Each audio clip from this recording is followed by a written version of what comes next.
Hello everyone, and welcome back to another LEGO Transformers video. Today we have Predacon Skullslither. So yeah, this is an original character. He's not an actual Beast Wars character, and he's technically not an organic alt mode necessarily. It's what I refer to as like a techno-organic, where it's sort of like a lot more of a hybrid, where the alt mode is still mechanical, kind of like the Rise of the Beast stuff. Is probably the best way of simplifying it. But yeah, his half of a chunk of him just fell off. His alt mode here is a gigantic robot Cobra. When I say gigantic, when I bring in like a character like Cliff Jumper, yeah, I mean this Cliff Jumper doesn't need updating because he is way too small. But like, yeah, this is a big one, and he's very sleek and slim and all that stuff. He's got a lot of lankiness to him, is what I'm trying to say. Yeah, in his Python mode, he does have an articulated jaw. And close. He's got all four fangs, which is quite neat. He's not very articulated because obviously it's a snake transformer. There's not much you can do. His tail does have a shit ton of ball joints and the sort of rattle type thing because it is a cobra, but he's sort of like a hybrid snake. So he's got a few different snake traits in him. But this can like bend up and down like that. Can bend quite a lot down. This can shift side to side. Not a lot. And then the main point of articulation is more of like, you have to basically transform into another mode. But if you lift these sections up, you can sort of finesse him. You can do it off screen, so it is super fucking annoying to achieve. But this is like the sort of, other than just slithering, I guess this is like the main way to pose him. Or to like display him.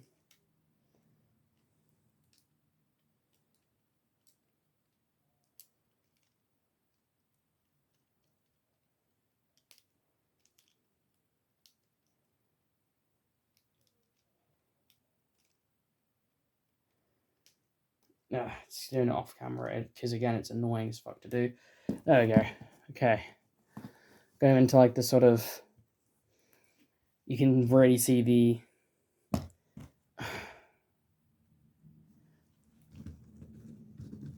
here's the rest of his tail to stand him. You can really see the crown of the cobra going on now. If you just lift him up, so yeah, that's a cobra.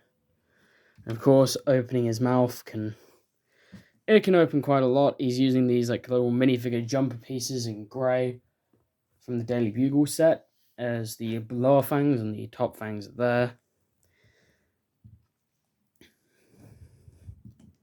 There's some nice like striping detail on the back. And again to his other technically beast mode because it relates into his character. So I'm going to spew some info about this guy's backstory and stuff. Of course, you'll also notice he has 6 eyes because, again, not a real snake. This isn't a Beast Wars thing where it's trying to look like an actual snake. This is a gigantic mechanical snake that is here to just devour shit. But getting him into his other mode for Beast mode, his Chimera mode, we're going to first put him more into a slithering pose. And then we're going to... we're also going to have to... He does technically have parts forming to open up the back here and just pop the tail out. And close that up. And then we're just going to... Oh, that's always going to break off. Basically, just going to slide that out of there. And then... transform into his other mode. We're going to rotate these around. Get his feet into that position. And bring him down. And then we're just going to lift the head out of the way. Oh. Hang on. And base is going to rotate his shoulders. Oh, that is painful to do. There we go. We should rotate his shoulders down. What would be his robot mode. And then we're just gonna fucking open up his hands, flip them around, open them up.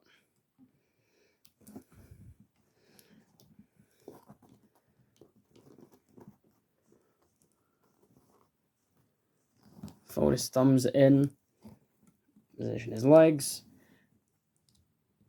And there we have the Chimera robot mode. Of course, you can also technically peg the tail in here if you want to, but it really doesn't peg in, it just kind of like just about rests, so I just choose not to and just leave it off entirely for this mode. So this is his sort of hunt, like another hunting type mode to like allow him to move around a lot more. Instead of slithering and like coiling around stuff, he can literally just sling himself around. There's also like a sort of hunger state. If he hasn't had enough energon ingested within a certain period of time, he will sort of mutate into this chimera form and act kind of like a Wendigo, where it would charge around, consuming any source of energon it can get, whether it be energon cubes, any storage of it, or just other bots that happen to be around. It will just tear them apart and consume them until he's satisfied of his hunger, and then he'll change back. Getting him into his robot mode from this state is pretty simple. You're going to start by taking these fangs, folding them up, doing that. Then we're going to just stand him up, because these are just his legs. Fold his toes down. Take these teeth. Do that with this side, and then this side.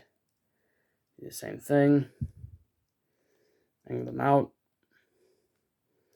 Going up to the body here, we're just going to rotate the shoulders down. These do break off a lot because the entire arm assembly is held on with 2 studs. We're going to rotate this piece around.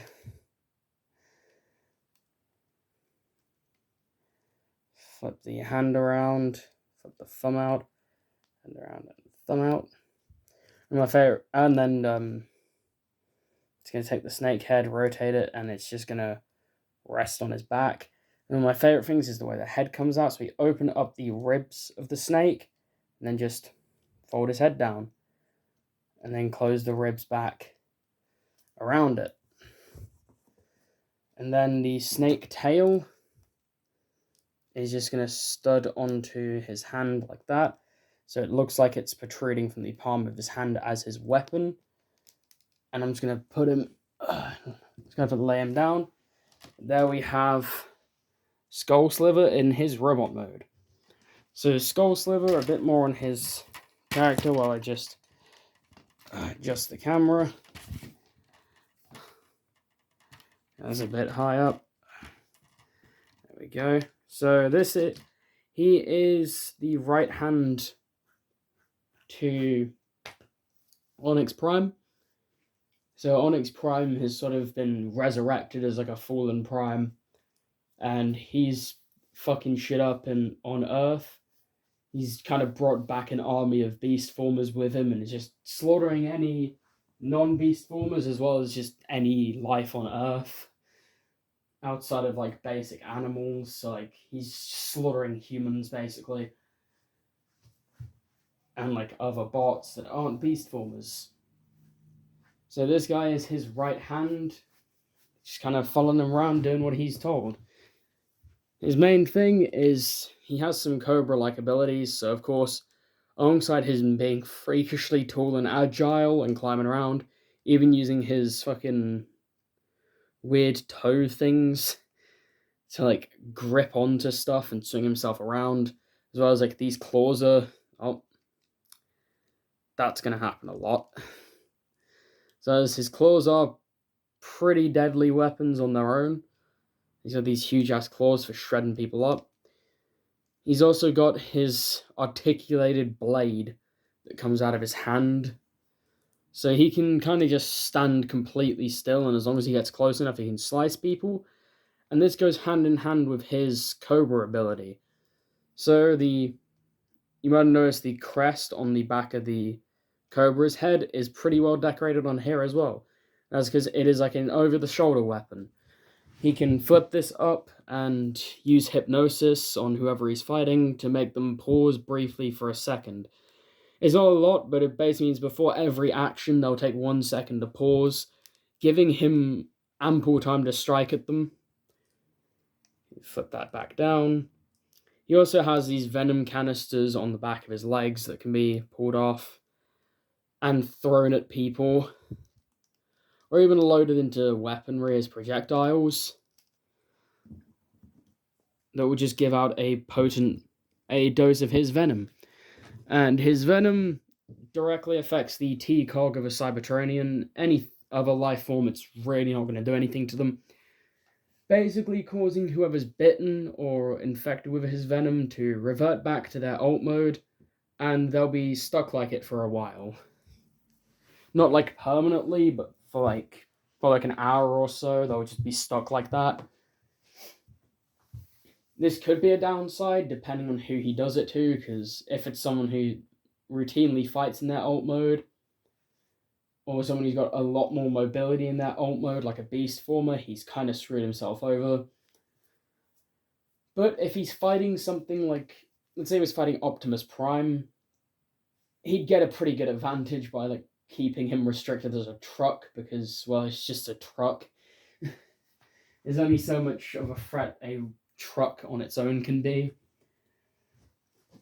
That is sort of his main thing going on. But he is kind of like the Starscream for...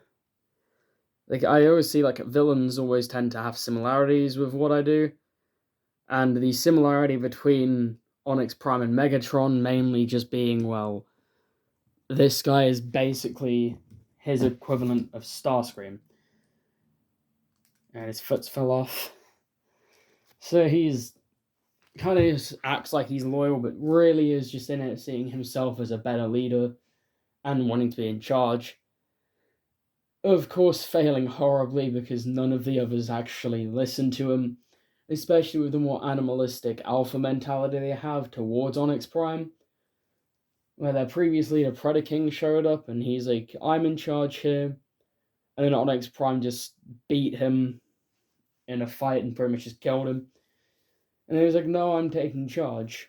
This guy can't really do that. He can hold his own in a fight, but taking on every other member of the military that Onyx Prime's got going on with, like, the other beasts, he would probably just get killed. He could take on a couple characters and win, but everyone just on his own, he would not win. And it's like Starscream where Starscream occasionally convinces people. This guy, like, no one really, to go along the whole snake theme, no one really trusts him. Despite being seen as a right-hand man to Onyx Prime, if anything, he's more like a lapdog, and Onyx will just get him to do what he can't really be bothered to do, or sees as too dangerous to do himself, so he'll send this guy out to do it for him. Of course, comparing him to Starscream, like, I've got to bring Starscream in, so here she is. Here he is, size comparison with Starscream. I'm